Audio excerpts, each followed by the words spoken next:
Bismillahirrahmanirrahim. Assalamualaikum warahmatullahi wabarakatuh. Alhamdulillah wa nashkurillah wa la hawla wa la quwwata illa billah. Allahumma salli wa sallim wa barik ala nabiyyina Muhammad wa ala alihi wa ashabihi ajma'in. Amma ba'du. Jamaah Masjid Al-Kautsar, Masjid Al-Falah dan Masjid Darussalam rahimakumullah. Alhamdulillah, kita bersyukur kepada Allah Subhanahu wa taala. Saat ini kita bertemu lewat udara dalam kajian Islam, memberi makan rohani kita di saat pandemi ini.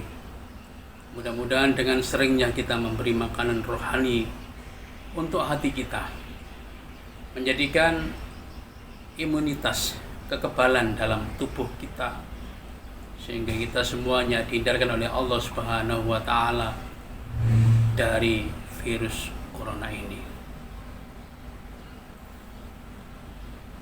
Jamaah Masjid Al-Kautsar Al-Falah Darussalam yang dirahmati oleh Allah Subhanahu wa taala. Dalam kesempatan ini kami akan membahas tentang menangis atau disebut dengan baka. Begitu sempurnanya Islam sampai masalah menangis pun dikaji dalam Islam ini.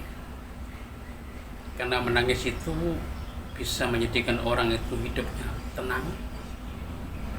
Menangis itu ciri hamba Allah yang soleh.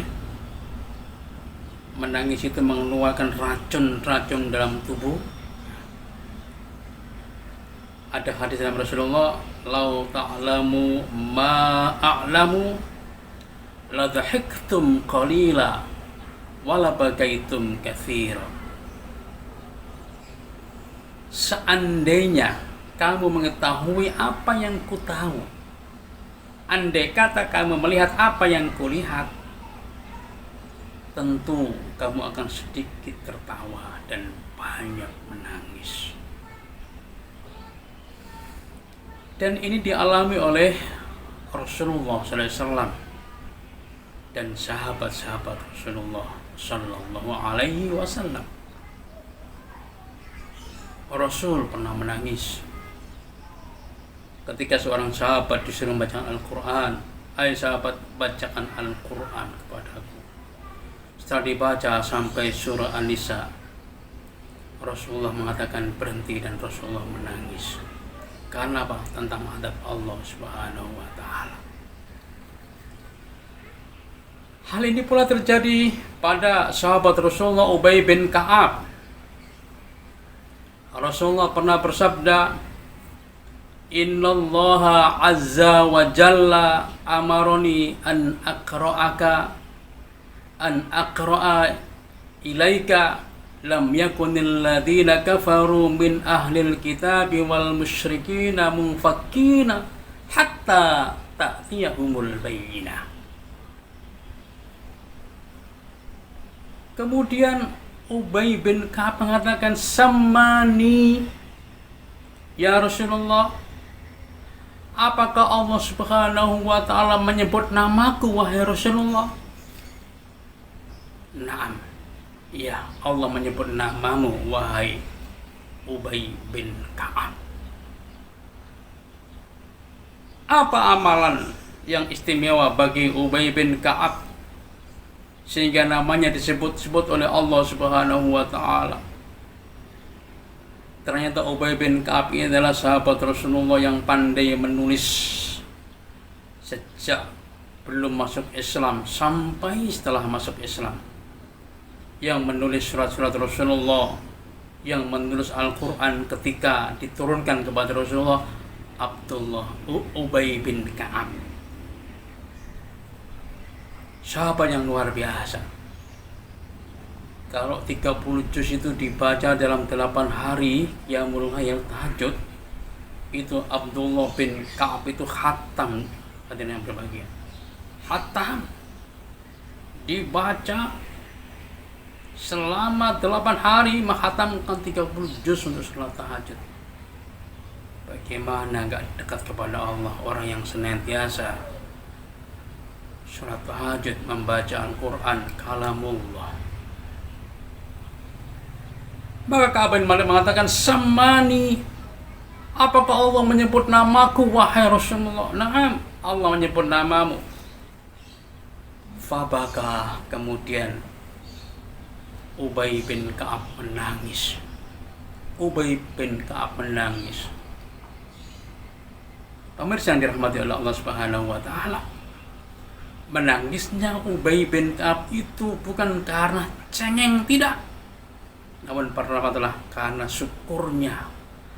Ka'ab,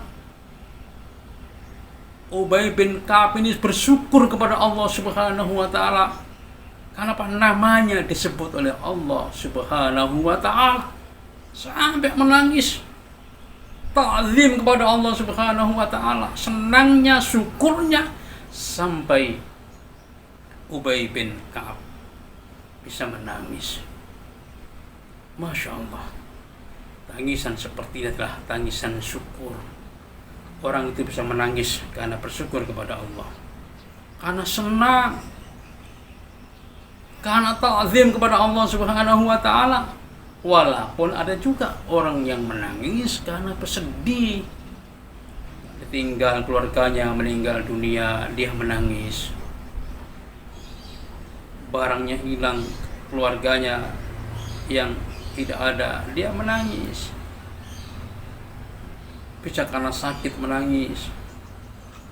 Namun ada tangisan yang menyebabkan orang itu mendapatkan naungan dari Allah Subhanahu wa taala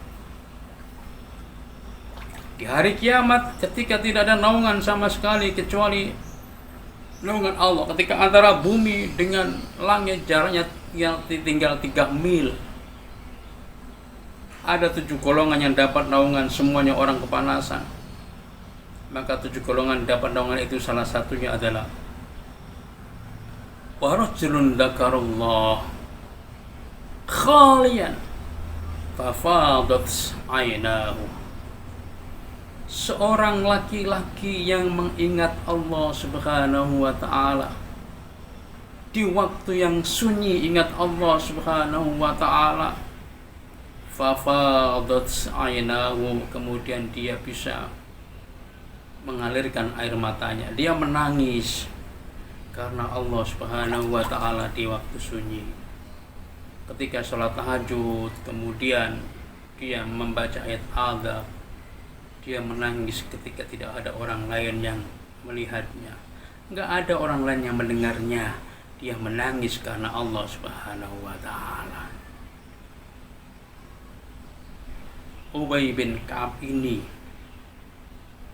menangis karena ta'zim, karena bersyukur kepada Allah Subhanahu wa taala, karena namanya disebut Allah Subhanahu wa taala. Allah menyuruh kepada Rasulullah Muhammad SAW untuk menyampaikan ayat Al-Quran ini kepada Ubay bin Ka'ab. Ubay bin Ka'ab, aku diperintah oleh Allah Subhanahu wa taala untuk membacakan ayat ini. Lam yakunil ladzina kafaru min ahlil kitabi wal musyrikin munfakkina hatta ta'tiyahumul bayyinah. Maka Ubay bin Ka'ab mengatakan, "Samani, apakah Allah menyebut namaku wahai Rasulullah?" "Naam, Allah menyebut namamu wahai Ka'ab." Wahai Ubay bin Ka'ab, Allah menyebut namamu. Masya Allah, terharu dan menangis. Alangkah senangnya orang yang disebut nama Allah Subhanahu wa taala ketika dia hidup dan yang menyampaikan adalah kekasih Allah Subhanahu wa taala, Rasulullah Muhammad sallallahu alaihi wasallam. Spontan dia terharu, menangis. Jangan takut menangis, namun nangisnya karena Allah Subhanahu wa taala. Hidup kita akan tentram, menghilangkan stres, dan ada detox, mengeluarkan racun-racun dalam tubuh kita. Semoga bermanfaat. Assalamualaikum warahmatullahi wabarakatuh.